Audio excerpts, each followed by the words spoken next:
أعوذ بالله من الشيطان الرجيم بسم الله الرحمن الرحيم أفغير الله أبتغي حكما وهو الذي أنزل إليكم الكتاب مفصلا والذين آتيناهم الكتاب يعلمون أنه منزل من ربك بالحق فلا تكونن من الممترين صدق اللہ العظیم افغیر اللہ ابتغی حکما، اے پیغمبر صلی اللہ علیہ وسلم آپ ان سے کہیے افغیر اللہ، کیا میں اللہ تعالیٰ کی ذات کو چھوڑ کر ابتغی تلاش کروں حکما کسی اور کو فیصلے کے لیے، حکما فیصلہ کرنے والا، کیا میں اللہ تعالیٰ کی ذات کو چھوڑ کر کسی اور کو فیصل بنا لوں؟ وَهُوَ الَّذِي أَنزَلَ إِلَيْكُمُ الْكِتَابَ مُفَصَّلًا، حالانکہ وہی ذات ہے کہ جس نے تمہاری طرف کتاب نازل کی ہے مفصلہ، بڑی تفصیل کے ساتھ، جو ہر بات کو واضح کرنے والی ہے۔ وَالَّذِينَ آتَيْنَاهُمُ الْكِتَابَ، وہ لوگ کہ اللہ تعالیٰ فرماتے ہیں کہ وہ لوگ کہ جن کو ہم نے کتاب دی ہے، يَعْلَمُونَ أَنَّهُ مُنَزَّلٌ مِّن رَبِّكَ بِالْحَقِّ، وہ جانتے ہیں کہ یہ قرآن کریم تیرے رب کی طرف سے سچا اور برحق نازل ہوا ہے۔ فَلَا تَكُونَنَّ مِنَ الْمُمْتَرِينَ، لہٰذا آپ ہرگز شک کرنے والوں میں شامل نہ ہو جائیں۔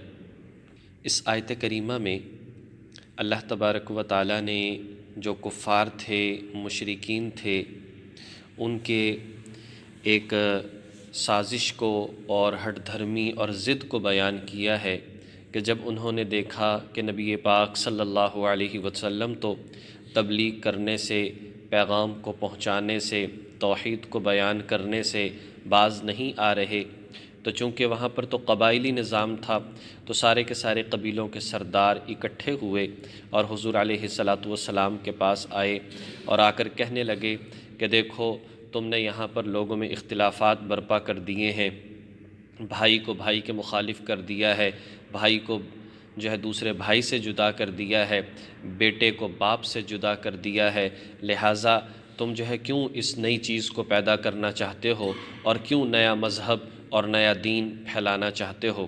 دیکھو بات یہ ہے کہ ہمارے درمیان اختلاف ہے، اور اختلاف کو دور کرنے کا ایک طریقہ یہ ہوتا ہے کہ ہم ان سرداروں میں سے کسی ایک کو، جسے آپ چاہیں، اسے ہم اپنا منصف بنا لیتے ہیں، اپنا ثالث بنا لیتے ہیں، فیصلہ کرنے والا بنا لیتے ہیں، اور ہم بھی اپنی بات بیان کرتے ہیں، آپ بھی اپنی بات بیان کریں، اور وہ تیسرا ایک فیصل جو ہوگا وہ ہمارے درمیان فیصلہ کر دے گا۔ اس بات کو یہاں پر بیان کیا گیا ہے۔ اللہ کے نبی صلی اللہ علیہ وسلم نے فرمایا، یہ تم بات کر رہے ہو یہ ہرگز نہیں ہو سکتا، کیا میں اللہ تعالیٰ کی ذات کو چھوڑ کر کسی اور کو فیصلہ کرنے والا بنا لوں؟ تم جو لوگ ہو ان میں سے کوئی بھی ایسا نہیں ہے جو کہ اس بات کی حقیقت کو سمجھتا ہے، جو کہ اسلام کو پسند کرتا ہے، اور ان کی سازش یہی تھی کہ ہم جب کسی اور کو مقرر کریں گے تو ظاہر ہے کہ وہ بھی ہمارے ہی حق میں فیصلہ کرے گا۔ تو آپ نے فرمایا کہ یہ ہرگز نہیں ہو سکتا کہ اللہ تعالیٰ کی ذات کو چھوڑ کر میں کسی اور کو فیصل بنا لوں۔ اللہ تعالیٰ کی ذات کو فیصلہ کرنے والا بنانے کا مطلب یہ ہے کہ وہی ذات ہے کہ جس نے تمہاری طرف کتابیں نازل کیں۔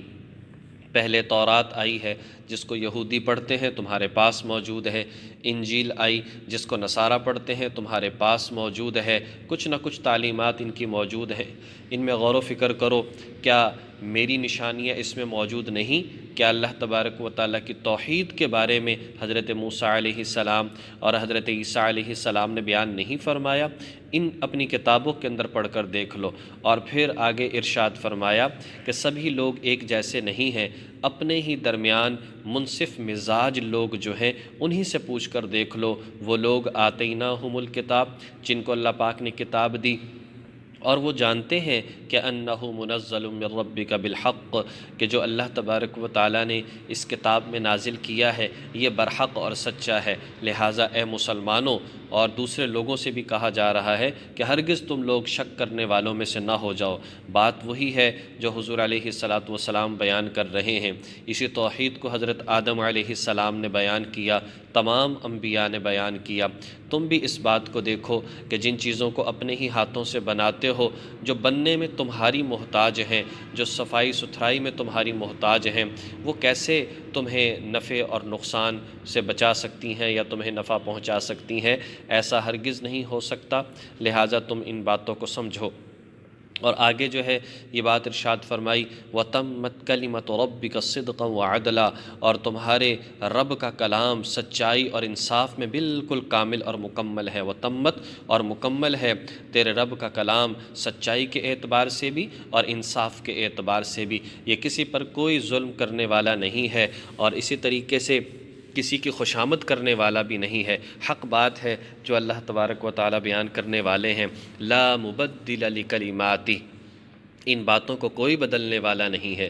جو اللہ پاک نے باتیں نازل فرما دی ہیں ان کو کوئی تبدیل کرنے والا اور کوئی بدلنے والا نہیں ہے۔ وَهُوَ السَّمِيعُ الْعَلِيمُ، اور وہی ذات ہے جو ہر بات کو خوب سننے والی ہے، ہر کام اور ہر بات کے پورے طریقے سے اللہ پاک اس کو جاننے والے ہیں۔ یہاں پر یہ بات ارشاد فرمائی کہ اللہ رب العزت کا جو کلام ہے، اللہ کا جو دین ہے، یہ پھیل کر رہے گا، اس کی سچائی کامل ہے، اس کا انصاف کامل ہے، اور جو چیز سچی ہوتی ہے، حق پر مشتمل ہوتی ہے، چاہے دیر صحیح لیکن ایک نہ ایک دن اس پر عروج ضرور آیا کرتا ہے۔ اسی بات کو بیان کیا ہے، فرمایا اسلام کی فطرت میں قدرت نے لچک دی ہے، اتنا ہی یہ ابھرے گا کہ جتنا دباؤ گے۔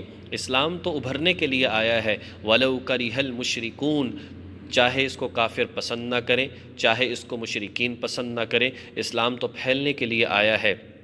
اور فرمایا کہ یہ جتنا بھی زور لگا لیں، کفر کی جو ساری کے ساری صورتحال ہے یہ اللہ تعالیٰ کی ذات کے سامنے ہے۔ یہ سارے کے سارے لوگ مل کر قرآن کو مٹا نہیں سکتے، یہ سارے کے سارے لوگ مل کر حضور علیہ الصلاۃ والسلام کے ذات گرامی اور تعلیمات کو مٹا نہیں سکتے۔ حضور علیہ الصلاۃ والسلام کے بیٹوں کا انتقال ہوا، لوگوں نے بہت ساری باتیں بنائی اور حضور علیہ الصلاۃ والسلام کو پریشان کیا کہ دیکھو اس کی تو نرینہ اولاد نہیں ہے، لہٰذا ایک نہ ایک دن اس کا نام مٹ کر اور ختم ہو کر رہ جائے گا۔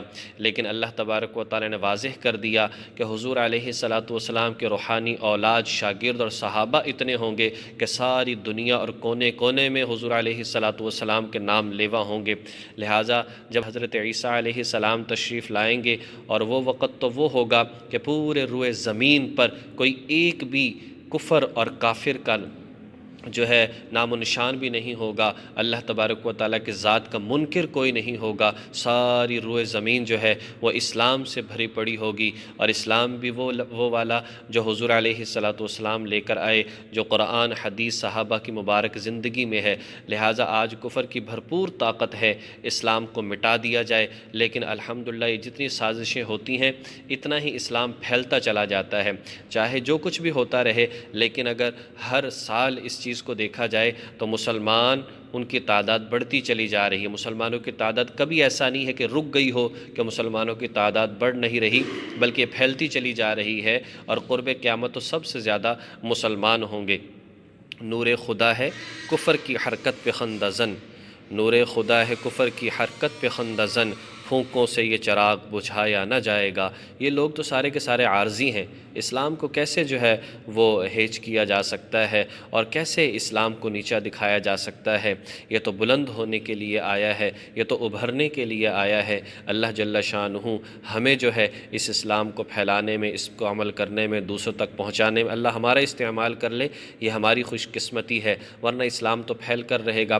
اللہ نے مردہ جانوروں سے کام لیا ہے، اللہ تبارک و تعالیٰ نے بڑے جو ہے وہ ادنا قسم کے لوگوں سے کام لے لیا ہے۔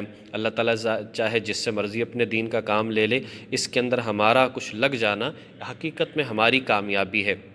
اللہ رب العزت ہمیں ان باتوں کو سمجھ کر عمل کرنے کی توفیق نصیب فرمائے۔ وآخر دعوانا ان الحمد للہ رب العالمین۔